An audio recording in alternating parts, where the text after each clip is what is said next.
उत्तराखंड की लोकप्रिय देवी मां नंदा देवी का आज जयपुर आगमन है और जयपुर आगमन के दौरान विशेष व्यवस्था और पूजा अर्चना का दौर जारी है। मेरे पीछे आप विजुअल के मार्फत से देख पा रहे हैं कि मां नंदा देवी का आगमन जयपुर में हो चुका है और बड़े हर्ष और उल्लास से उत्तराखंड के लोग इसे मनाते हैं। किस तरीके के रीत और किस तरीके के रिवाज इस दौरान होते हैं ये आपको मैं बताऊंगा, तो आइए और बने रहिए इस वीडियो के साथ में।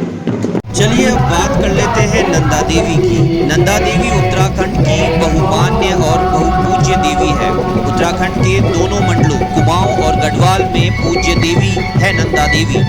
उत्तराखंड वासियों का मां नंदा के साथ ऐसा रिश्ता है शायद देश में किसी भक्त और उसके आराध्य का हो।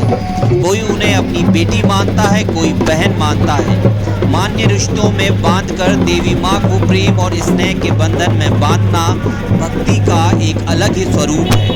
यह देवी कत्यूल, पंवार और चांद वंशों की कुलदेवी के रूप में पूजित है। कत्यूरी वंश की सभी शाखाओं में जिया रानी को नंदा देवी का अवतार मानते हैं। पर्वतराज हिमालय की पुत्री आदिशक्ति माँ पार्वती के रूप नंदा देवी की हिमवन अर्थात पहाड़ी राज्य उत्तराखंड में विशेष मान्यता रही है। पौराणिक साहित्य के अनुसार वराह पुराण नंदा देवी के नाम का अर्थ बताते हुए कहा जाता है कि देवी के इस रूप का हिमवन में आनंद पूर्वक विचरण करने की वजह से इन्हें नंदा से उद्घोषित किया गया। उत्तराखंड के बारे में वर्णित स्वकंद पूर्णा के मानस खंड और केदारखंड में नंदा दारूमती समासीना कहा गया है।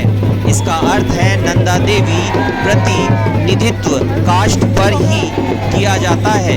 इसकी परंपरानुसार अल्मोड़ा और नैनीताल में नंदा महोत्सव में कदली वृक्ष का नंदा की मूर्ति बनाई जाती है। तो साथियों अब जानिए अल्मोड़ा नंदा देवी मंदिर का इतिहास। अल्मोड़ा में ही मूर्ति स्थापना के बारे में कहा जाता है कि देवी नंदा की यह मूर्ति पहले गढ़वाल के जूनियागढ़ के किले में थी।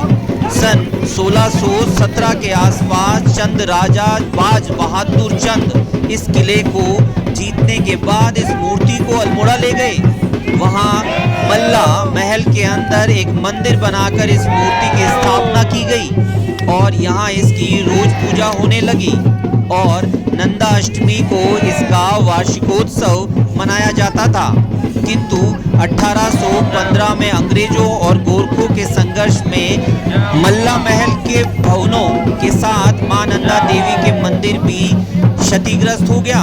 इस कारण नंदा का वार्षिक उत्सव शने शने कम हो गया। बाद में पूजा मात्र औपचारिकता रह गई। जनता ने अंग्रेजों से मां नंदा के नए मंदिर के लिए काफी आग्रह किया, लेकिन उन्होंने इसकी परवाह किए बिना 1832 में इसे पूर्णतः सिविल अधिकारियों का केंद्र बना दिया। कहते हैं कि अंग्रेजों के इस व्यवहार से देवी नंदा रुष्ट थी। तत्काल अंग्रेज कमिश्नर ट्रेल साहब पिंडारी मिलम यात्रा पर थे तो अचानक उनकी आंखों की रोशनी चली गई। पंडितों ने इसे देवी का प्रकोप कहकर उन्हें नए मंदिर की स्थापना का सुझाव दिया। इसके बाद नंदा देवी के वर्तमान परिसर में शिव मंदिर के साथ नंदा का मंदिर बनवाकर मूर्ति को अल्लामल से यहाँ लाकर प्रतिष्ठित किया गया।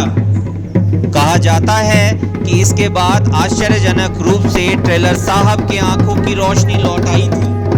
कहते हैं देवी की वर्तमान मूर्ति मूल मूर्ति नहीं है जिसे राजा बाज बहादुर चंद जूनागढ़ लाए थे। अष्ट धातु से निर्मित वह मूर्ति चोरी हो गई थी। उसके बाद चंदवंशीय आनंद सिंह ने मां नंदा की नई मूर्ति का निर्माण करवाया था, उसे यहाँ स्थापित करवाया था। वर्तमान में इसी मूर्ति का पूजन होता है।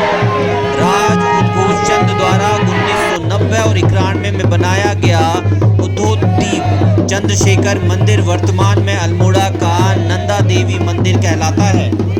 भाइयों उत्तराखंड में नंदा देवी की अनेक कहानियां प्रचलित है क्योंकि नंदा गढ़वाल के परमार वंश, कुमाऊं के कत्लू वंश और चंद वंश की कुलदेवी मानी जाती है। इसलिए नंदा को राजेश्वरी भी कहा जाता है। सभी राजवंशों में नंदा देवी के बारे में अलग अलग कहानियां प्रचलित हैं।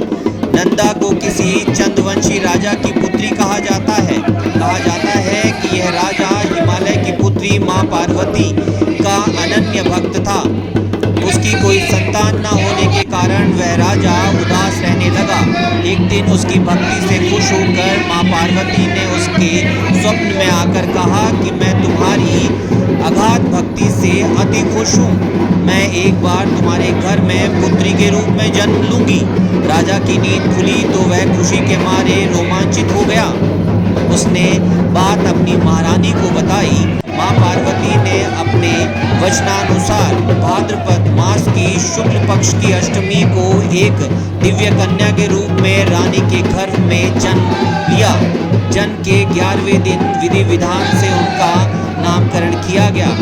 राजा ने उस दिन कन्या का नाम अपने राज्य के सबसे ऊंचे शिखर नंदाकोट के नाम पर नंदा रखा।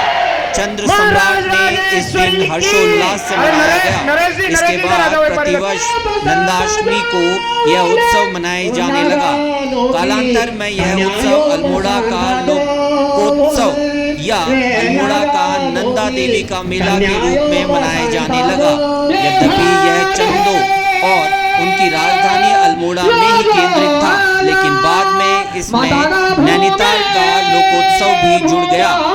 यह एक जयश्रुति के अनुसार कत्युवंशी राजा कीर्तिवर्धन देव की पुत्री का नाम नंदा था। वह सीता और सावित्री के समान पवित्र थी।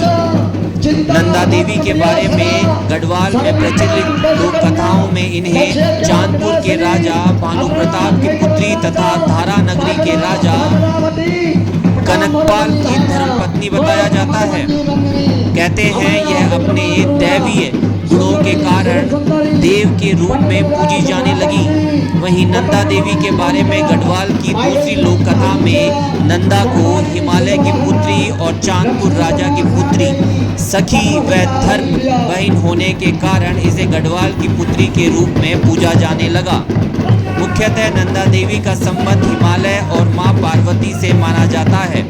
हिमालय क्षेत्र गढ़वाल कुमाऊं इसका मायका और हिमालय नंदा पर्वत कैलाश पर्वत उसका ससुराल माना जाता है। एशिया की सबसे कठिन व बड़ी पैदल धार्मिक यात्रा नंदा राज जात इसी कहानी के आधार पर होती है, अर्थात नंदा को ससुराल छोड़ने की परंपरा को राज जात के रूप में मनाया जाता है।